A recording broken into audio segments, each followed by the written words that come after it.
Hi everybody and welcome to Weekend Headlines. Mark, a lot to talk about.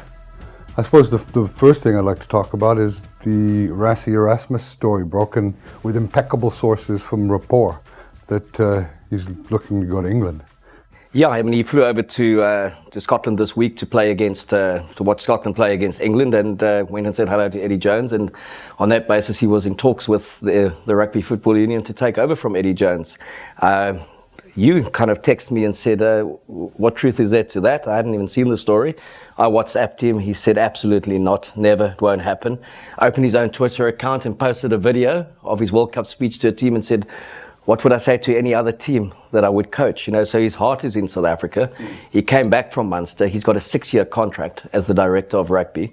A lot of disruption aimed at South Africa. I don't think the world has ever seen South Africa this calm after a World Cup. The presidency is settled, Super Rugby settled, our rugby is settled at the moment. We are the world champions, and big elections in May in World Rugby. And there's a lot of different factions at play when it comes to a global season, North versus South.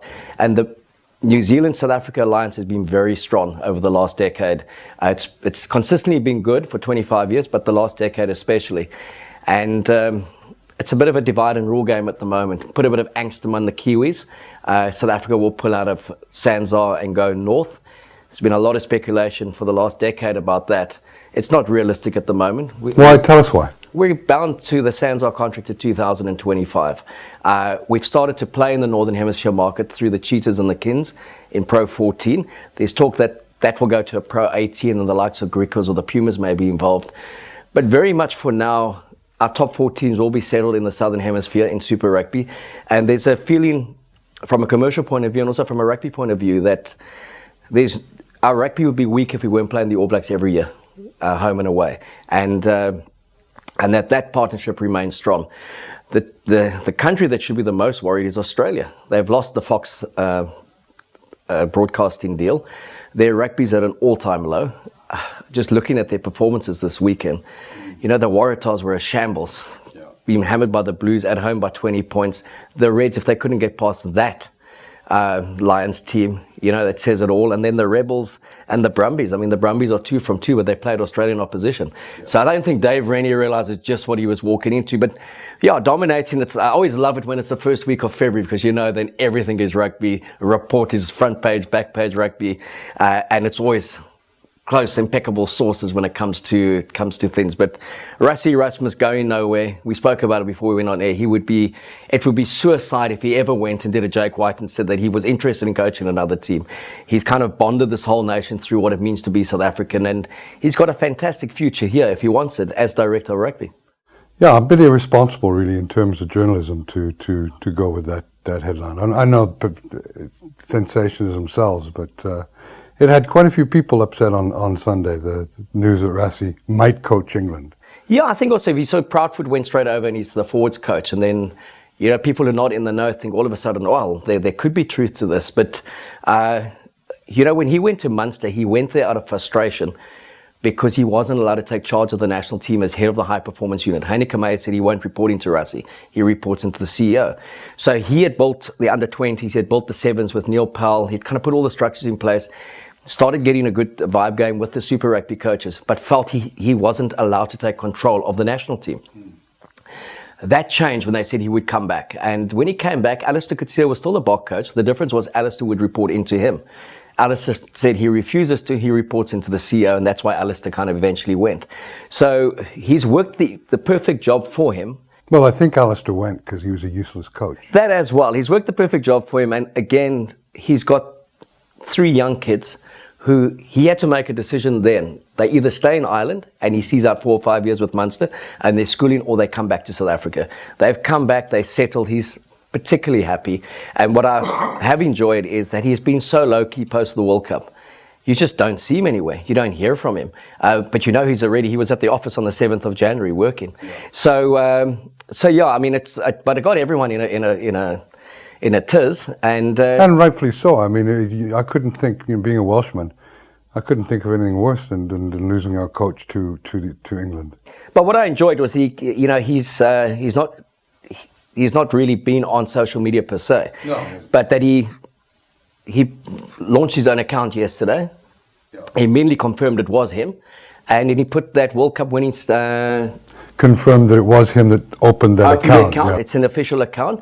And then he put a clip of the 2-minute speech he gave to the guys pre the World Cup final, which is very inspiring. And to say, here's the authenticity, and it's not happening. I'm not coaching England. I'm not in talks with England at all.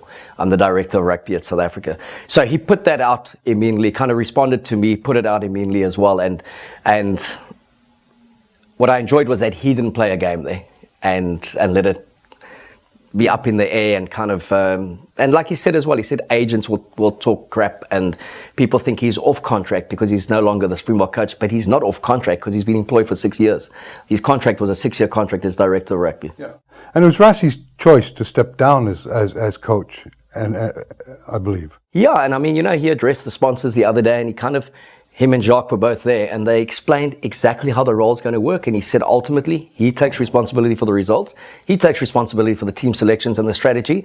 And Jacques, your day-to-day kind of Springbok coach, and you'll grow in the role. He said, but nothing really has changed in terms of his involvement. It's not like he's taking a backseat from Springbok rugby at all. Yeah. It's just he's increasing the powers and the responsibilities for Jacques Nienaber.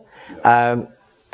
But for now, he's very much the guy in charge. And that's why he was at Murrayfield on Saturday watching Scotland play England. And he said he was a lot wiser after that game as well. Yeah, that was a pretty interesting game. But, great news that Rassie isn't going anywhere. Thanks for reaching out to Rassie yesterday and letting us try and get some truth to that story. So good news, Rassie's staying. You can take it from us. He's not going anywhere. And we're in the Rugby Championship for the next 5 years at least. Yes. Yeah, so no need to read any of those headlines. And for those who ask, you can't play in both. I asked Mark Alexander that yesterday. Yeah. Said, why can't we put one team in the 6 nations or 7 nations, or one team in the Rugby Championship? We have a team in Europe as it is. And he said, you're not allowed to play in both competitions currently at the moment. Yeah. So, but he was also a little bit naughty when he spoke to the other media, when he said, well, you can never rule out anything. So I think he's also hedging his bets a little bit to strengthen South Africa's position when it comes to the broadcast deal. And if they do have a foot in the Northern Hemisphere, it means they are a global player as opposed to just specific to the Southern Hemisphere. But it's, I even read the Daily Mail piece. It was so weakly put. Things are falling nicely into place, says an unnamed source. That was the gist of the story. Yeah. I'm so sick of journalism and unnamed sources and impeccable sources and all this other sources. Anyway, lesson learned.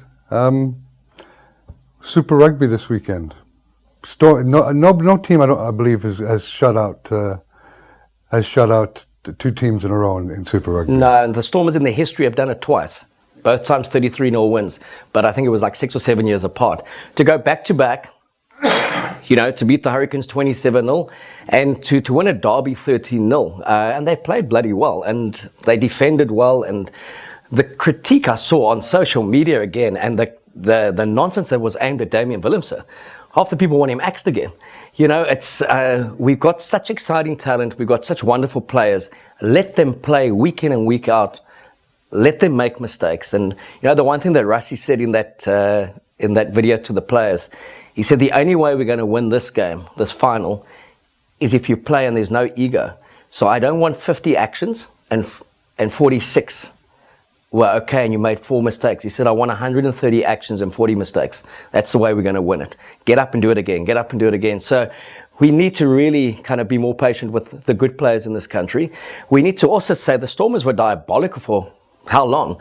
They've won 2 games at home. They've played bloody well. They've kept 2 teams scoreless. Kudos to that.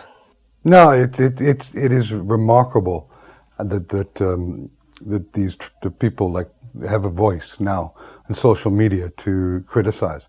If you'd asked anybody before the start of the season, would you take 2 wins and not concede any points? Someone would have told you you're dreaming. It's never going to happen. And what's happened? They've scored. They haven't given up a single point. It's not a good Bulls team that they beat, but it was a physical team, and it's a local derby. It's you got to put everything in perspective. But I think social media and a lot of the trolls lose perspective.